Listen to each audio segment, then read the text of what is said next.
78 please. Read the following sentence carefully. ఇవన్నీ చదివి 4 చదివి అర్థం చేసుకొని కొంచెం సీన్ ఉంటుంది. అవసరం లేదు. మనం ఇక్కడ చూద్దాం. ఏబిసిడిలో ఏది చూద్దాం.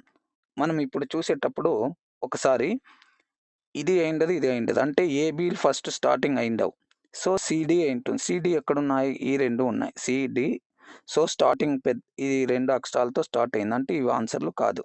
సో ఇప్పుడు ఆన్సర్లు 2 ఇది కావచ్చు, ఇది కావచ్చు. రైట్. లాస్ట్లో చూద్దాం. సో లాస్ట్లో ఏ ఉంది కాబట్టి ఇది ఎండ్ వచ్చేమో చూద్దాం. డి ఉంది. డి ఇది పెద్ద అక్షరమే ఉంది. Plus father and provide my education ఇంకా ఉండాల.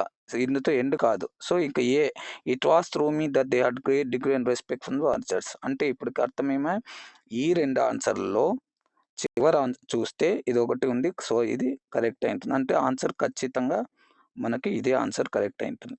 దీన్ని అర్థం చేసుకుంటే కష్టం. మనకు అంత పెద్దగా ఇవ్వరు. అలా ఇచ్చింటే కన్ఫ్యూజ్. ఇది కూడా ఎం అని చిన్న ఇచ్చి ఇది కూడా ఎఫ్ అని చిన్నగా ఇచ్చిండేవాళ్ళు.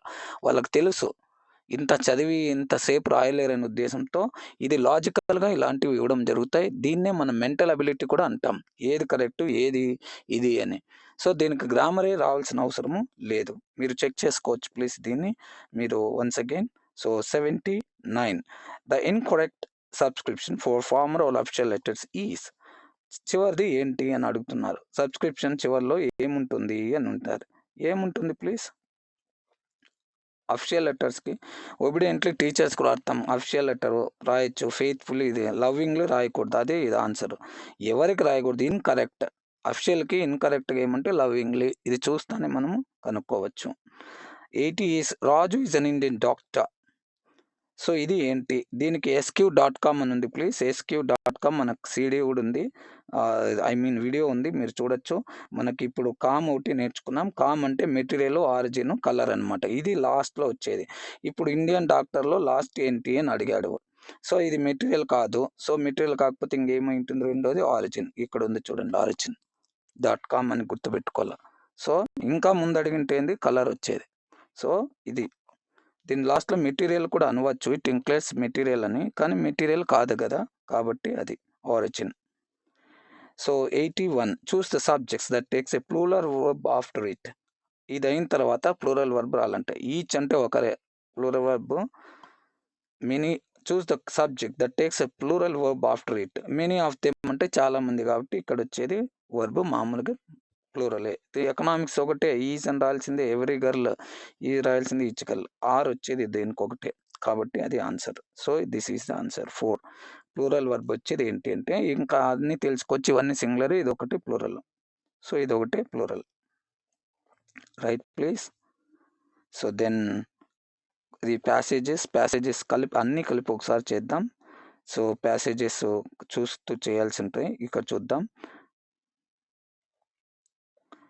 Then which of the following statement is correct in respect of one of the principles of language learning? మా అనకూడదు ఇదంతా. Language learning is learning grammatical rules. Grammatical rules ఒకటి నేర్చుకుంటేనే అయిపోతుందా ప్లీజ్? లాంగ్వేజ్ కాదు కాబట్టి ఆన్సర్ అది కాదు. Language is habit of problemming process. Language అనేది నేర్చుకుంటూ ఉండాలి. ఓకే, అట్లే పెట్టుకుందాం answer. Language learning is requiring information about the language that peoples require. అవసరమైండేది మాత్రం నేర్చుకోవడమే లాంగ్వేజ్ అంటే కాదు. లాంగ్వేజ్ ఈజ్ లెర్నింగ్ ఒకాబులరీ ఒకటి నేర్చుకుంటే లాంగ్వేజ్ కాదు. సో ఇది ఎప్పుడైనా మనకి లాంగ్వేజ్ అనేది ఒక ప్రాసెస్ అనమాట, జరుగుతూనే ఉంటుంది. అందుకే మనం teachers are always the learners అని ఎందుకంటామంటే నేర్చుకుంటూనే ఉండాలి. కాబట్టి ఇది ఆన్సర్ కరెక్ట్. అలా చూడాల. ఇది ఎప్పుడైనా చదివినామా? టెక్స్ట్ బుక్లో ఉందా? ఇచ్చిన మెటీరియల్లో ఉందా? ఇవన్నీ waste please. Right. So 86 the child's ability to reproduce the language depends upon the extent of. ఇదంతా చదివితే ఎట్లా అనకూడదు. చూద్దాం. చైల్డ్స్ అబిలిటీ లాంగ్వేజ్ ప్రొడ్యూస్ కావాలంటే ఏం చేయాల? ప్రొడ్యూస్ చేయాలంటే ఏం చేయాల? పలకల్లా. రీడింగ్ చేస్తే, రైటింగ్ చేస్తే ఎక్స్పోజ్ చేస్తేనే వచ్చేది వానికి. ఎప్పుడైనా నోట్తో నుంచి చెప్తుంటే వస్తుంది. కాబట్టి ఆన్సర్ అదే.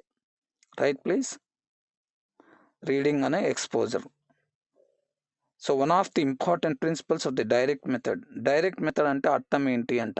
డైరెక్ట్ మెథడ్ అంటే ఇంగ్లీష్ డైరెక్ట్గా మాట్లాడితే అది డైరెక్ట్ మెథడ్.